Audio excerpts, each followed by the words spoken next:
Somewhere right now, a farmer is pulling a 40-year-old tractor out of a shed. No GPS, no touchscreen, no subscription software, and it starts on the first crank. While dealerships push $500,000 machines with more computers than a spaceship, these iron workhorses from the 1980s are still baling hay, tilling fields, and outlasting everything built after them. Here are 10 underrated 1980s tractors that farmers absolutely refuse to get rid of. Number 1. Allis-Chalmers 6080, 1982 to 1985. Let's kick things off with a tractor that most people completely overlook when they talk about 1980s agriculture, the Allis-Chalmers 6080. Built in West Allis, Wisconsin, the 6080 was part of Allis-Chalmers' final generation of tractors before the company sold its agricultural division to Deutz in 1985, forming what would become Deutz-Allis.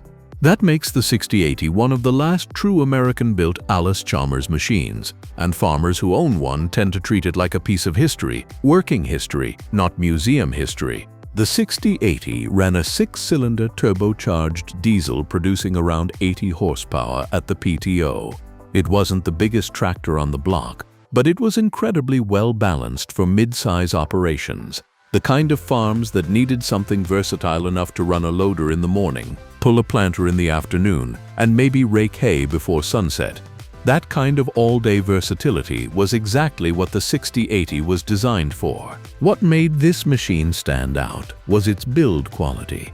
The chassis was heavy, the transmission options were practical and straightforward, and Allis-Chalmers had been refining their diesel engines over decades of real-world use.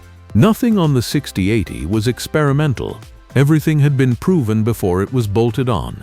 Parts availability today is solid thanks to a dedicated and loyal owner community. And the Deutz-Allis connection means certain engine and drivetrain components cross-reference with Deutz parts that are still manufactured and distributed globally.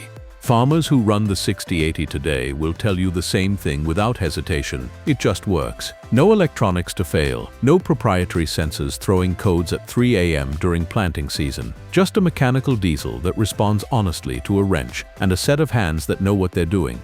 Number 2. White 2-155, 1980 to 1987. White farm equipment doesn't get nearly the credit it deserves in conversations about great American tractors, and the 2-155 is a perfect example of why that's a genuine shame. The White 2-155 was a high-horsepower row-crop tractor producing 155 engine horsepower.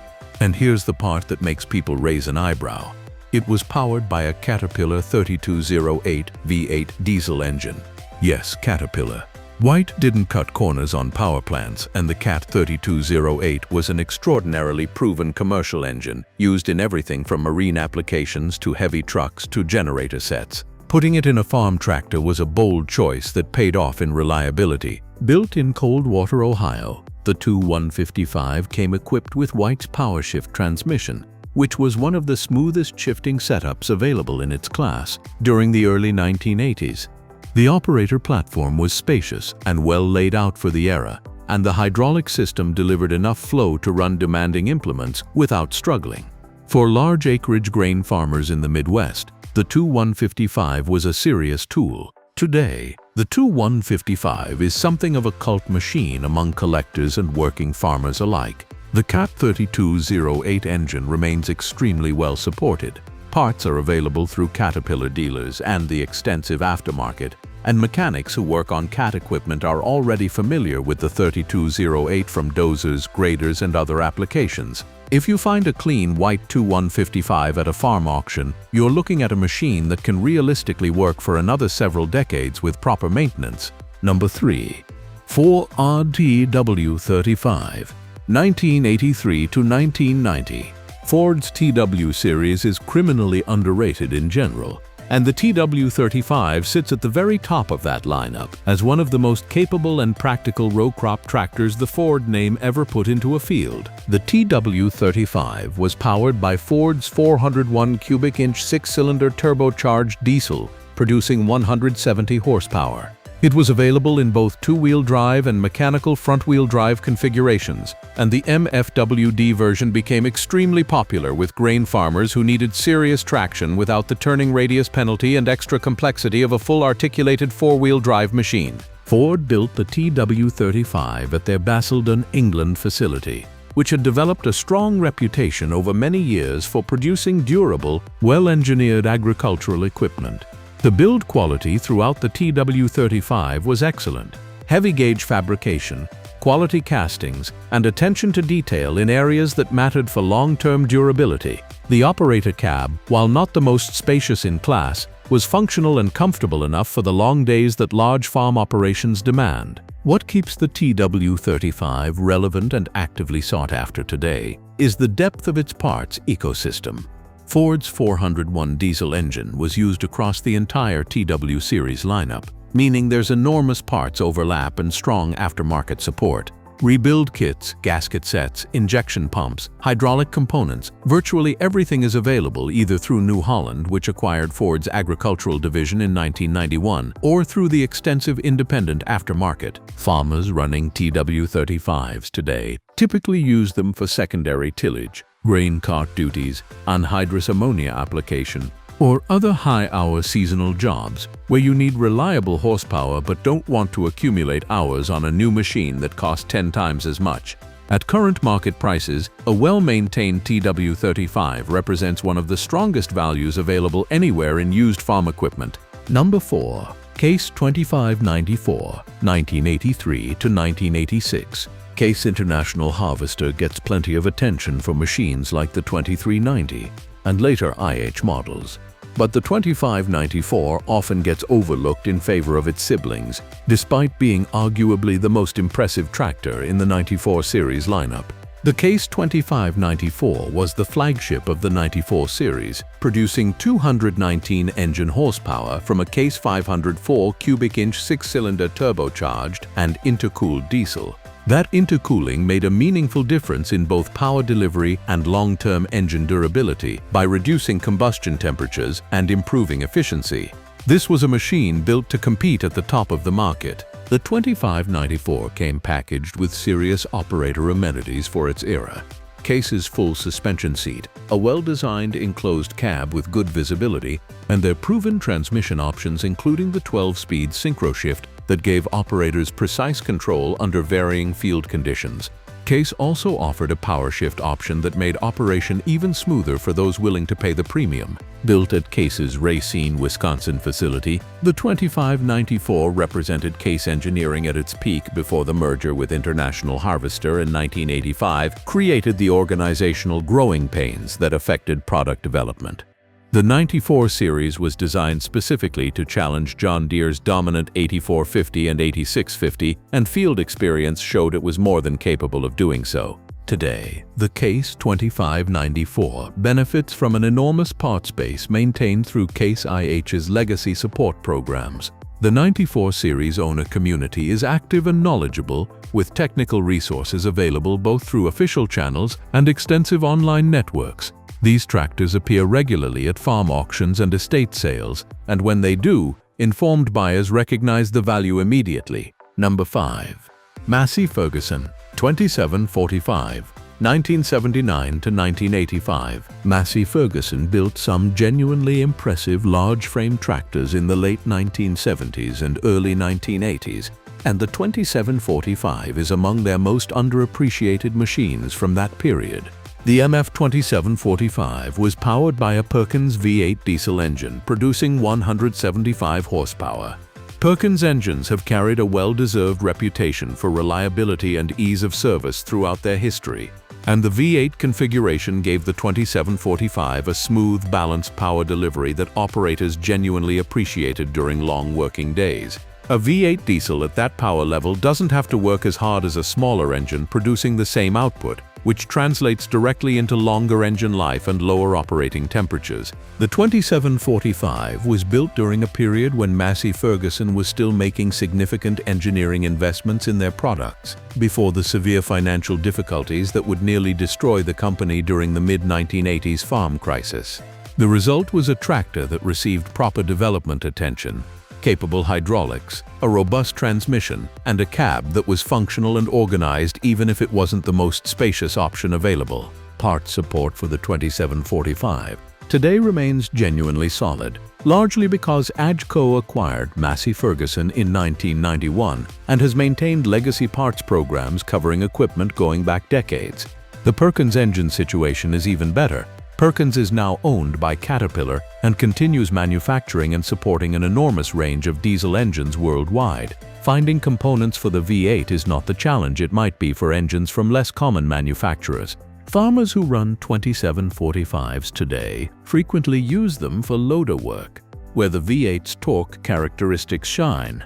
The smooth power delivery and strong low-end torque make it exceptionally well suited for the push and lift demands of loader operation. Number 6. Steiger Bearcat III, 1980 to 1983. If you're talking about underrated 1980s tractors and you don't mention Steiger, you're leaving out one of the most important chapters in American agricultural engineering history.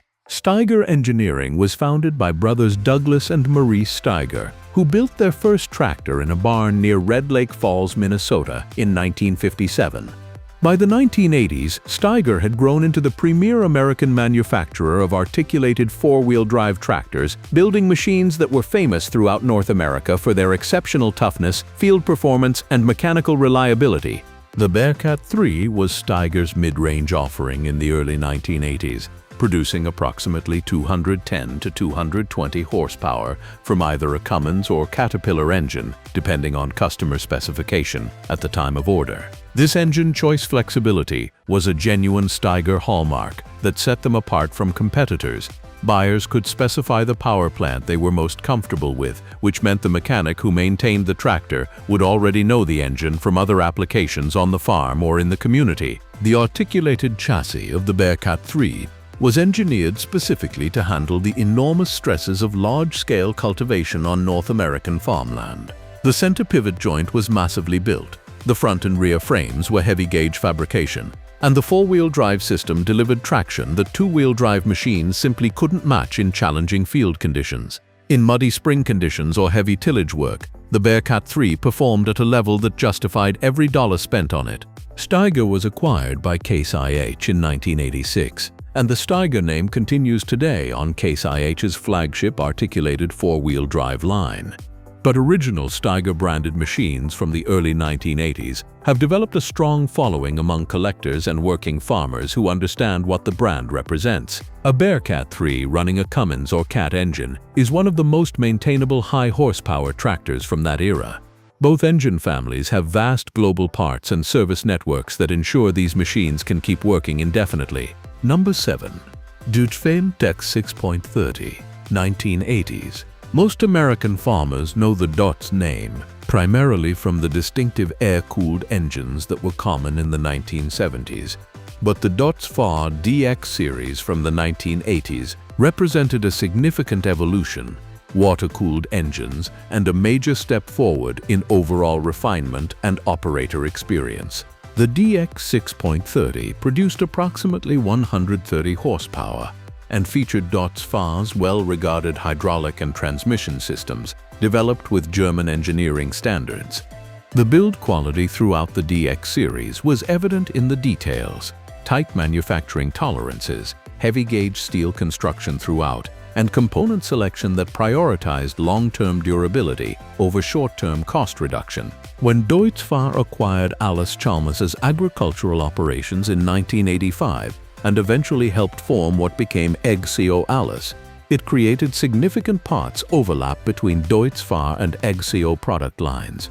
This cross-compatibility has genuinely helped DX series owners maintain their machines across multiple decades, as the broader AGCO ecosystem provides resources that a standalone niche manufacturer never could. In Europe, Deutz-Fahr DX tractors are more commonly encountered and actively farmed to this day.